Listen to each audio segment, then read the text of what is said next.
Praise the lord. Good morning అండి. అందరూ బాగున్నారా? నేటి దినాన దేవుని మందిరానికి వెళ్ళి దేవుని ఆరాధించారా? దేవుడు మిమ్మల్ని మీ కుటుంబాన్ని ఆశీర్వదించును గాక. రండి కలిసి దేవుని వాగ్దానం చూద్దాం. 1 పేతురు 5వ అధ్యాయము 8వ వచనము. నిర్భయమైన బుద్ధి గల వారై మెలకుగా ఉండి మీ విరోధైన అపవాది గర్జించు సింహం అని ఎవరిని మిగుదా అని వెదుకుచూ ఉన్నారు. ప్రియులారా, ఈ కడవరి గడియ దేవుని రాకడ సమీపంలో ఉన్నాం కాబట్టి అపవాది గర్జించు సింహంలాగా తిరుగుతున్నాడు. ఎవరి కుటుంబాన్ని పాడు చేద్దామా, ఏ యవన బిడ్డల్ని నాశనం చేద్దామా, ఏ భార్యాభర్తలు విడగొడదామా, ఏ కుటుంబంలో గొడవలు పెడదామా, ఏ వ్యక్తికి అనారోగ్యం తీసుకొద్దామని అపవాది తిరుగుచూ ఉన్నాడండి. కనుక మ్యాక్సిమం మీ ఇంట్లో గొడవలకి కారణం ఎవరంటే మీ తప్పు కాదు, అది అపవాది సాతానుడు మీ ఇంట్లో గొడవల్ని క్రియేట్ చేస్తున్నాడు. మ్యాక్సిమం మీకు అనారోగ్యాలు ఎక్కువ రావడానికి కారణం ఏంటంటే అపవాది సాతానుడు. మీరు అనారోగ్యం పాలైతే సరిగా ప్రార్థన చేయలేరు, దేవుని స్తుతించలేరు, దేవునికి దూరం అవుతారు. చూడండి, యోగుకి ఎందుకు సాతానుడు అనారోగ్యాన్ని ఇచ్చాడంటే దేవుని దూషించాలని. కనుక ప్రియులారా, చాలామంది మనం గమనిస్తున్నాము అపవాది ఎంతగా రెచ్చిపోతున్నంటే, నేను ఒకసారి జిరాక్స్ షాప్కి వెళ్ళానండి. అక్కడికి వెళ్ళినప్పుడు ఒక 55 సంవత్సరాల ఆమె ఒక డాక్యుమెంట్ తెచ్చి జిరాక్స్ చేయమనింది. జిరాక్స్ చేసిన ఆయన అడిగారు, ఏం డాక్యుమెంట్ అమ్మంటే ఇది విడాకుల డాక్యుమెంట్ అనింది. అదేంటమ్మా ఎవరికంటే మీ కూతురు కానీ అడిగితే లేదు నాకో అనింది. అంటే ఈ రోజుల్లో 50 ఏళ్ళు 60 ఏళ్ళ వారి మీద కూడా అపవాది దాడి చేసి వారు కూడా విడాకులు తీసుకున్నంత స్థితికి తీసుకెళ్తున్నాడు.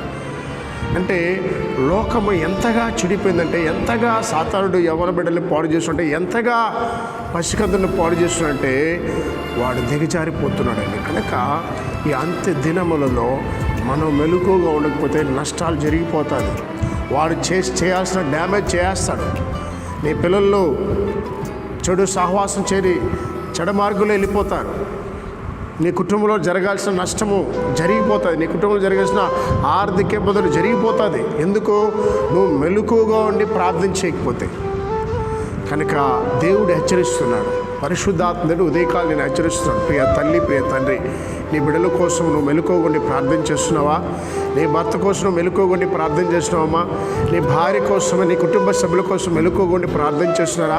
నీ సంఘక్షేమం కొరకు మెలకువగా ప్రార్థన చేస్తున్నారా? నీ వ్యాపారం కొరకు మెలకువగా ప్రార్థన చేస్తున్నారా? నీ పిల్లల చదువు కొరకు. మరి కాబట్టి కుటుంబంలో అందరూ ఆత్మీయ జీవితం బాగుండాలి. మెలకువ జీవితం చాలా అవసరం అండి. ఉదయకాలం చేయాల్సిన ప్రార్థన ఉదయకాలం చేయాలి.